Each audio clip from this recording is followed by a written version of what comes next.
늦은 밤이었다. 병실의 형광등이 불규칙하게 깜빡이고 있었다. 침대 위 깡마른 팔뚝에 핏줄이 도드라진 채 한 여자가 누워있다. 78세의 지현의 어머니였다. 지현의 어머니는 8년째 알츠하이머 치매를 앓고 있다. 그날도 지현은 평소처럼 퇴근하자마자 병원으로 달려왔다. 하지만 병동문을 여는 순간 차가운 공기 속에서 섬뜩한 한마디로 지현의 숨을 멎게 만들었다. 보호자분, 어머님이 사라지셨어요. 순간 머릿속이 새하얘지면서 세상의 소리가 모두 멀어져 갔다. 치매 말기 어머니가 혼자 걸어서 나갔다고? 말이 되지 않았다. 지현의 머릿속엔 가장 끔찍한 장면들만 파도처럼 밀려왔다. 차도, 계단, 엘리베이터 샤프트, 그 어떤 것도 안전해 보이지 않았다. 간호사가 연신 고개를 숙이며 말했다. 죄송합니다. 면회 시간 끝나고 잠깐 사이에 엘리베이터를 타고 1층으로 내려가신 것 같아요. CCTV를 돌려보고 있는데 지현은 그 말을 끝까지 듣지 못했다. 몸이 먼저 반응했다. 복도를 뛰어내려가며 스스로를 미친 듯이 탓했다. 내가 아파트에 모시고 살았어야 했는데, 아까 집에 가고 싶다고 했을 때 그냥 무시하지 말았어야 했는데, 왜 하필 오늘, 왜 하필 지금. 병원 1층 자동문 앞 봄비가 가늘게 내려 바닥을 적시고 있었다. 경비실에서 보안요원이 나와 조심스럽게 말을 건넸다. 혹시 환자복에 회색 카디건 입은 어르신 찾으세요? 지현은 숨도 쉬지 못한 채 고개를 끄덕였다. 조금 전에 저 앞 버스 정류장 쪽으로 걸어가신 것 같아요. 근데 계속 같은 말을 반복하시더라고요. 지현은 마른 침을 삼켰다. 무슨 말이요? 보안요원은 잠시 망설이더니 그녀를 바라보며 대답했다. 나 집에 가야 해. 우리 애기 집에 혼자 있는데 라고 중얼거리시는데. 애기? 지현은 그 말에 안 보이던 가시가 가슴 깊숙이 박힌 듯 했다. 어머니에게는 애기가 없다. 아니, 있었다. 아들, 지현의 남동생, 준호. 하지만 준호는 20살 때 교통사고로 죽었다. 벌써 20년 전 일이다. 그 후로 어머니는 준호 이야기를 입 밖에 꺼낸 적이 없었다. 그런데 이제 와서 애기라니. 지현은 비 내리는 거리로 뛰쳐나갔다. 버스 정류장, 편의점 앞, 골목 입구, 사람들의 얼굴이 모두 낯설게만 보였다. 그때였다. 작고 구부정한 뒷모습이 신호등 앞에 멈춘 채 붉은 불이 바뀌기를 묵묵히 기다리고 있었다. 빛바랜 회색 카디건은 어깨를 따라 힘없이 늘어져 있었고, 병원 슬리퍼는 바닥을 스치며 느리게 시간을 끌고 있었다. 그의 손에는 구겨진 비닐봉지 하나가 무언가를 잃지 않으려는 듯 꽉 쥐어진 채 떨리고 있었다. 지현의 심장이 요란하게 뛰기 시작했다. 엄마. 순간 그 여자가 느릿하게 고개를 돌렸다. 어둠 아래 가로등 불빛이 그녀의 얼굴을 비추는 순간, 그건 변함없이 지현의 어머니 순애였다. 하지만 그 눈빛만은 낯설었다. 공허하면서도 어딘가 결연한 도망치는 사람의 눈이었다. 지현이 달려가 그 팔을 붙잡았다. 엄마, 여기서 뭐 하는 거예요? 대체 병원에서 왜 혼자 나오셨어요? 내 심장 멈추는 거 보려고 이래요? 어머니는 잠시 지현을 바라보더니 희미하게 미소 지었다. 어머, 따님이세요? 낯선 호칭. 따님. 지현의 입술이 아무 말도 하지 못한 채 허공에서 떨렸다. 어머니는 다시 말했다. 저 지금 집에 가는 길이에요. 우리 애기 혼자 있으면 안 되거든요. 그 말 속에 확신이 있었다. 혼란도 망설임도 없는 단단한 확신. 지현은 천천히 숨을 고르며 부드럽게 말했다. 엄마, 집은 나랑 같이 가요. 추워요. 비도 오는데. 하지만 어머니의 눈동자가 그 순간 이상하게 흔들렸다. 마치 무언가를 떠올리려는 사람처럼. 그리고 머뭇거리던 입술이 뜻밖의 이름을 흘렸다. 혜원아, 혜원. 그녀의 이름은 지현이다. 혜원이라는 이름을 들어본 적 없다. 한 번도. 지현의 손이 순간 떨렸다. 엄마, 나 지현이야. 어머니는 고개를 갸웃거렸다. 아니야, 넌 혜원이야. 내 애기 혜원이. 그 눈빛은 단지 치매 환자의 헛소리처럼 보이지 않았다. 누군가를 정확히 떠올리고 있는 사람의 눈이었다. 지현은 가슴 깊은 곳부터 불안이 엄습해옴을 느꼈다. 설명할 수 없는 불안은 알고 싶지 않은 진실이 이미 어딘가에서 움직이고 있다는 섬뜩한 신호처럼 스며들었다. 그날 밤 지현은 기어코 어머니를 설득해 다시 병원으로 모셔왔다.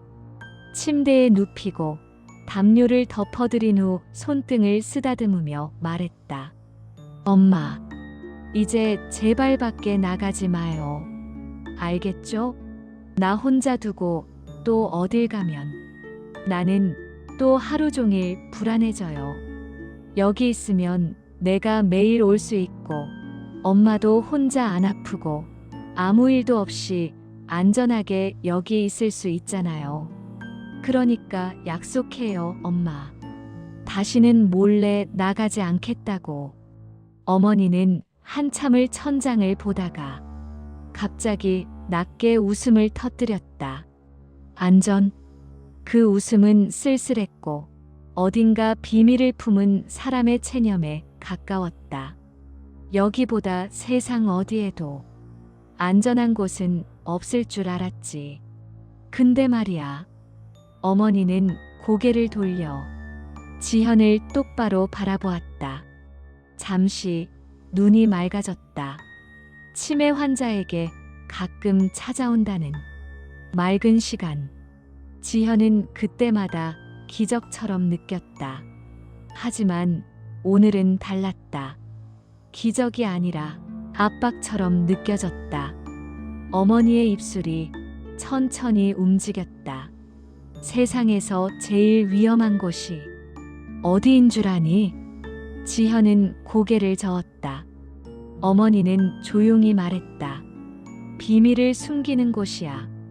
그 말은 낡은 벽에서 조각조각 떨어지는 페인트처럼 지현의 심장에 떨어져 박혔다. 지현이 조심스럽게 물었다. 어떤 비밀요? 그 질문이 공기 속에 흩어지기도 전에 방 안은 기묘할 만큼 고요해졌다. 규칙적으로 울리던 기계음조차 잠시 멈춘 것처럼 느껴졌고 복도의 소음은 어느새 자취를 감춘 상태였다. 어머니의 눈동자가 흔들리다 멈췄고 가라앉은 목소리가 속삭이듯 흘러나왔다. 너에 대한 거. 그 순간 지현의 심장이 가슴 깊숙한 곳에서 한번 크게 내려앉았다. 쿵. 나에 대한 거라고요? 그녀는 이미 그 대답이 어떤 말이든 자신의 삶을 뒤흔들 것임을 본능적으로 느끼고 있었다. 어머니는 고개를 끄덕였다. 그래, 넌 내가 만든 가장 큰 죄야. 지현은 한동안 그 말을 이해하지 못했다. 낳은 죄, 힘들게 키운 죄, 그런 의미일 거라고 억지로 해석했다. 하지만 어머니의 다음 말은 그 억지를 무참히 부셔버렸다.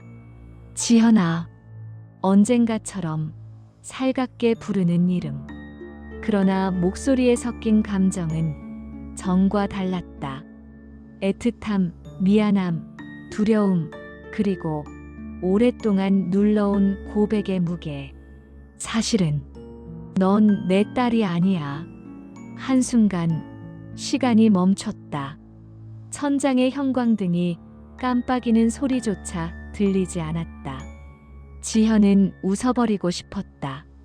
치매니까, 헛소리니까, 내일이면 다 잊어버릴 테니까. 하지만 어머니의 눈이 너무 맑았다. 너무 제정신이었다. 도망칠 틈이 없었다. 지현은 억지로 웃음을 지어 보였다.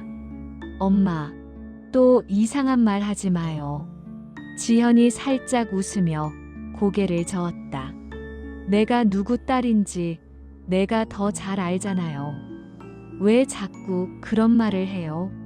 하지만 어머니는 웃지 않았다. 대신 두 손으로 지현의 손을 감싸주며 말했다. 지현아, 장난 아니야. 엄마 지금 제정신으로 하는 말이야. 그게 무슨 소리야? 엄마가 너한테 꼭 말해야 할 게 있어. 서류는 그냥 종이일 뿐이야. 어머니의 목소리는 낮고 단정했다. 마음만 먹으면 사람 하나 인생쯤은 거기서 지워버릴 수도 있어. 지현은 아무 말도 하지 못한 채 엄마 얼굴을 올려다봤다. 그게 무슨 뜻이야? 어머니가 잠시 시선을 떼며 중얼듯 말했다. 자리 하나 바꾸는 거 생각보다 쉬워. 그 순간 지현은 자신이 지금까지 당연하다고 믿어온 모든 것이 사실 허공 위에 세워진 것과 다름없다는 걸 처음으로 느꼈다. 엄마, 무슨 말을 하는 거예요? 어머니는 고개를 저었다. 나 시간이 별로 없어. 요즘은 내가 뭘 기억하는지도 헷갈려. 머릿속이 전부 뒤섞여 버렸어. 그래서 집에 가려던 거야. 그 애를 한 번이라도 보고 싶어서. 그 애. 또다시 낯선 단어. 우리 애기, 혜원, 조각들이 머릿속에서 뒤엉키며 어렴풋한 형상을 만들기 시작했다. 지현이 조심스럽게 물었다. 혜원이 누구예요? 어머니의 눈동자가 한순간 멀어졌다. 그리고 아주 오래된 기억을 떠올리는 사람처럼 천천히 입을 열었다. 내 진짜 딸. 그 말과 함께 어머니의 눈가에 눈물이 맺혔다. 병원에서 그날 울음소리가 두 개였거든. 지현의 머리 위로 어딘가에서 얇은 유리가 천천히 금이 가기 시작하는 듯 했다. 둘 중 하나는 내 애기고 다른 하나는. 어머니는 말을 잇지 못했다. 침묵 사이로 심전도 기계 소리가 규칙적으로 울려 퍼졌다. 지현은 한 글자 한 글자 씹어 삼키듯 물었다. 다른 하나는요? 어머니의 눈에서 눈물이 조용히 흘러내렸다. 다른 하나는 돈 많은 집 애기였어. 그 순간 지현의 등골을 타고 차가운 것이 쭉 올라왔다. 병원 같은 날 같은 시간에 울었던 두 개의 울음. 한쪽은 선택받았고 한쪽은 기다려야 했다. 그리고 그 사이에 조용히 바뀐 것은 아이의 운명이 아니라 서류 한 장이었다. 어머니는 지현의 손을 더 세게 붙잡으며 말했다. 지현아, 너를 처음 본 날, 난 이미 죄를 저질렀어. 아주 오래된 고백처럼 단단하게 굳어 흐르지 못했던 말들이 하나둘 쏟아지기 시작했다. 그게 내가 태어난 날 이야기야. 지현의 시야가 흔들리기 시작했다. 병원에서 태어났다고 의심 없이 받아들여온 그날. 하얗게 번진 창, 낯선 손길, 울음이 멀어지던 순간. 그 장면들이 기억이 아니라 누군가의 선택으로 더 쉬워진 이야기일 수도 있다는 생각이 느리게 스며들었다. 어머니는 숨을 고르더니 천천히 말했다. 정말 알고 싶으면 그 집에 가봐. 어머니의 목소리는 놀라울 만큼 평온했다. 마치 오래전부터 준비해둔 말을 이제야 꺼내는 사람처럼. 지현은 아무 말도 하지 못한 채 그 얼굴을 바라봤다. 이미 팔아버린 옛집이 아니라 어머니가 몇 년째 입버릇처럼 말해오던 그 집. 한 번도 보여준 적 없고 한 번도 이유를 설명한 적 없는 그곳. 거기 가면 어머니가 낮게 덧붙였다. 내가 누군지 스스로 알게 될 거야. 그 말은 위협도 협박도 아니었다. 그저 조용한 통보에 가까웠다. 그리고 그 평온함이 오히려 소름을 돋게 했다. 한림동 언덕 위 파란 대문집. 지현의 가슴이 또 한 번 멎었다. 어머니는 손을 떼어 베개 밑을 더듬었다. 잠시 후 작고 낡은 열쇠 하나가 손에 쥐어졌다. 검게 변색된 열쇠, 달아 없어진 이니셜. 이거 잊어버리지 마. 지현은 열쇠를 내려다보며 묵직한 불길함을 느꼈다. 어머니의 목소리가 점점 작아졌다. 내가 기억을 전부 잃어버리기 전에 지현이 네가 알아야 할 것들이 있어. 엄마, 이게 도대체 뭐예요? 나한테 대체 뭘 숨긴 거예요? 어머니는 마지막으로 눈을 감았다가 다시 떴다. 그 짧은 찰나 사이 얼굴의 주름이 더 깊어진 것 같았다. 네가 다른 애기 대신 우리 집에 온 날. 그 한 문장이 지현의 세상을 완전히 뒤엎었다. 바꿔치기였어. 바꿔치기. 차가운 단어가 지현의 머릿속에서 여러 번 맴돌며 형태를 굳혀갔다.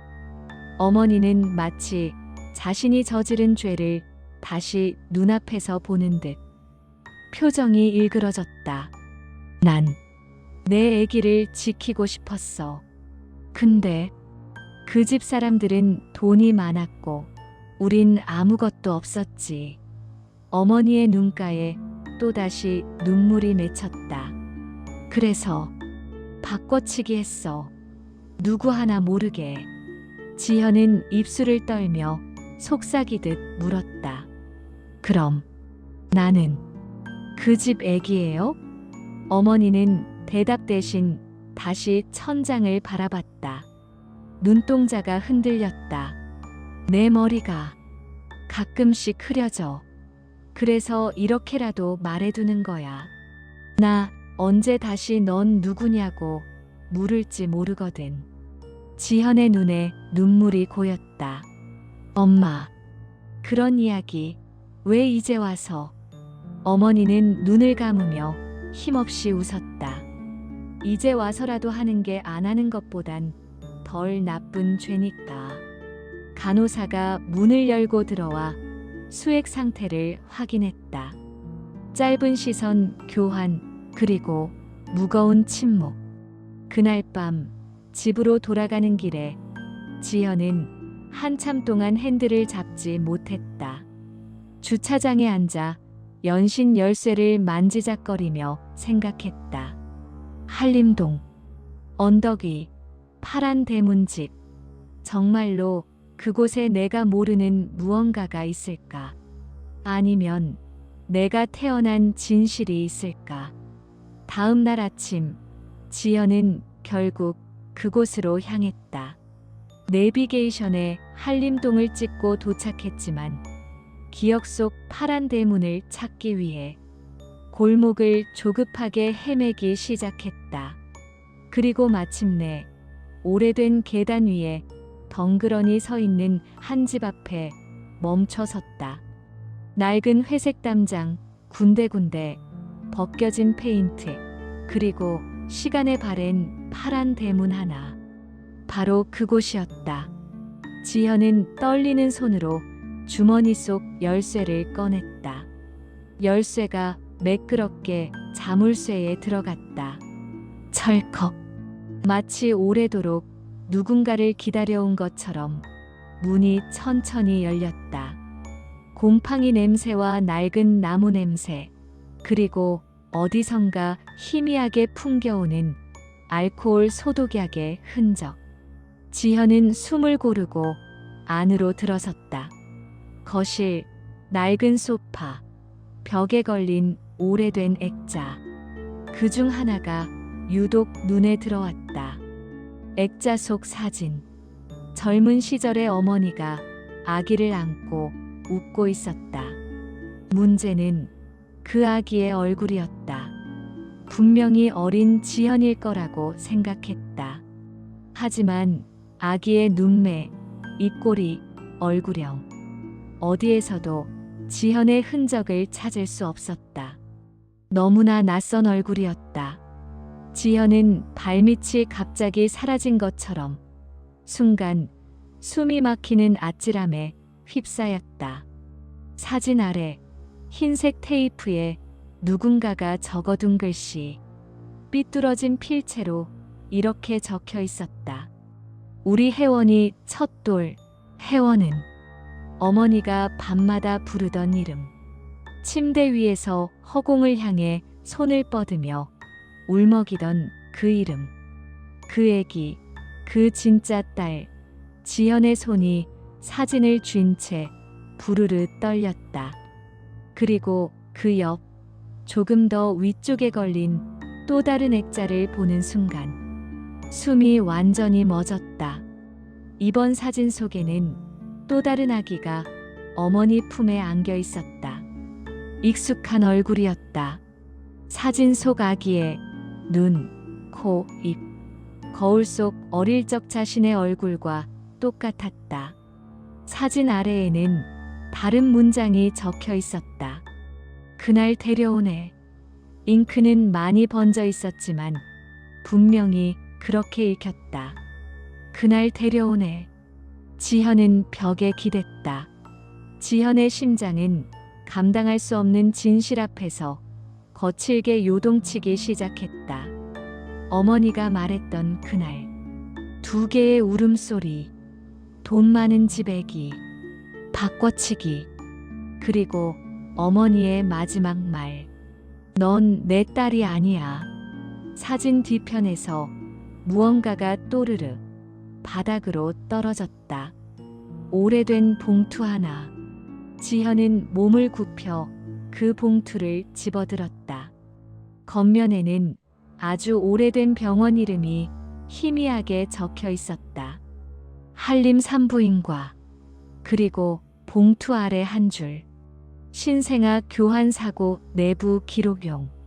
그 순간 지현의 머릿속에 한 가지 생각이 칠흑 같은 어둠 속에서 날카롭게 떠올랐다. 사고가 아닌데 혹시 누군가 의도를 가지고 바꿔치기 한 건 아니었을까?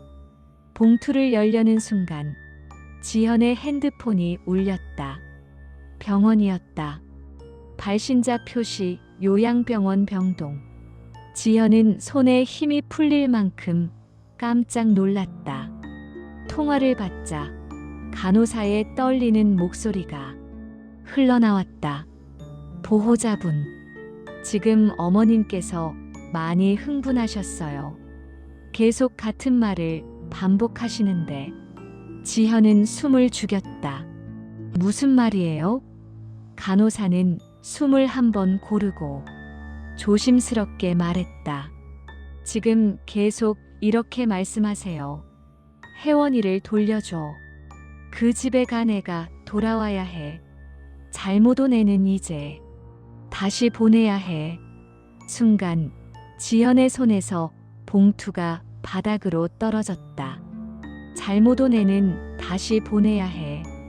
그 문장이 머릿속에서 계속 맴돌았다. 잘못 온 애. 나? 아니면 누구?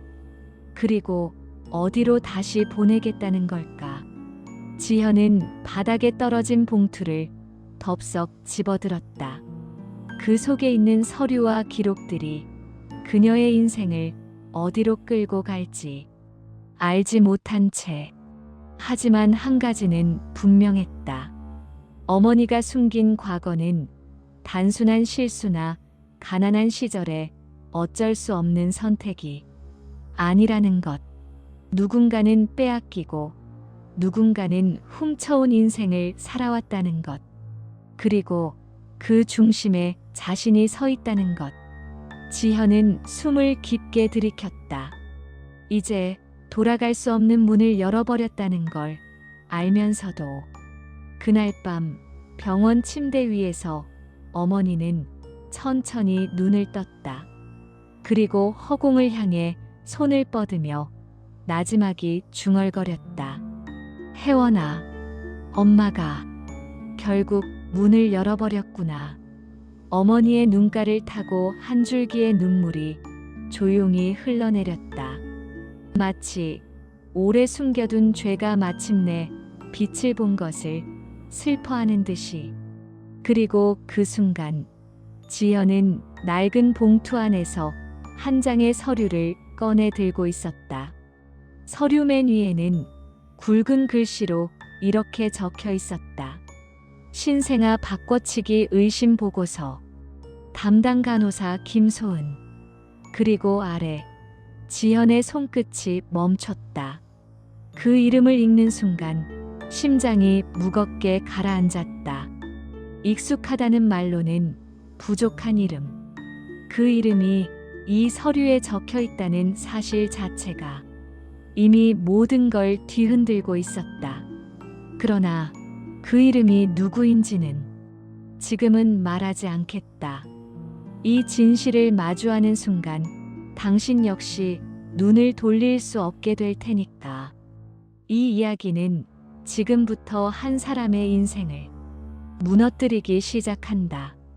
그리고 에피소드 두 번째 이야기에서는 지현이 그 이름의 주인을 직접 찾아 나서며 숨겨졌던 출생의 밤, 바꿔치기 된 아이, 그리고 침묵해온 진짜 어머니의 존재가 하나씩 드러나게 된다. 그날 밤 병원에서 도대체 무슨 일이 있었는지, 그리고 왜 그녀는 잘못 온 아이가 되었는지. 에피소드 두 번째 이야기 기대해 주세요.